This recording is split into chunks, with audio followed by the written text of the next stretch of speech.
এদিকে আইনমন্ত্রী আনিসুল হক বলেন, জনগণের জানমাল রক্ষার দায়িত্ব কেউ বাধাগ্রস্ত করলে সরকার আইন অনুযায়ী ব্যবস্থা নেবে। কোটা সংস্কার আন্দোলনকারীদের জনগণের অসুবিধাজনক কার্যক্রম থেকে বিরত থাকার আহ্বান জানান তিনি। দুপুরে ব্রাহ্মণবাড়িয়ার আখাউড়া রেলওয়ে জংশন স্টেশনে সাংবাদিকদের তিনি এসব কথা বলেন। নতুন প্রজন্মের ছাত্রছাত্রীদের সর্বোচ্চ আদালতের আদেশ মেনে নিয়ে ঘরে ফিরে যাওয়ার আহ্বান জানান মন্ত্রী। বলেন, যারা স্বাধীনতার বিরোধী, যারা বঙ্গবন্ধুকে সপরিবারে হত্যা করেছে, সেই প্রেতাত্মারাও কোটা সংস্কার আন্দোলনে নেমে ষড়যন্ত্রে লিপ্ত।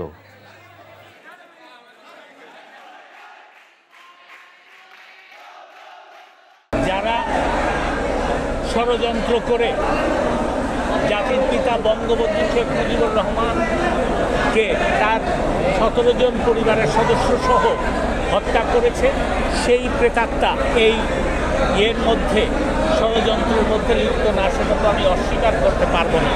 কিন্তু আমার বিশ্বাস, সর্বোচ্চ আদালত যেই আদেশ দিয়েছেন সেই আদেশ তারা মেনে তারা অবশ্যই ঘরে ফিরে যাবে।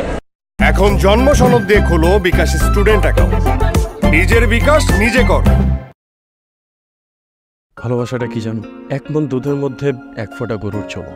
এই 1 ফোঁটা গরুর চোনা যেমন 1 মণ দুধকে নষ্ট করে দেয়, ঠিক সেরকম ভাবে প্রেম ভালোবাসাটা তোমার ক্যারিয়ারটাকে একদম নষ্ট করে দেয়। তোর জন্য কেন আমার এত টান, তুই ছাড়া কাঁদে আমার অবুঝ পরাণ। দূরে গেলে বুকে ভালোবাসা জাগে, তোর জন্য আমার বড্ড মায়া লাগে। তুমি আমার কাছে টাকা চাইতেছো, সেরকম আমারও তোমার কাছে একটা চাওয়া আছে। স্যার ইভেন এটাও বলছে যে আপনি নাকি পড়াশোনা ভালো মতো শেখান না।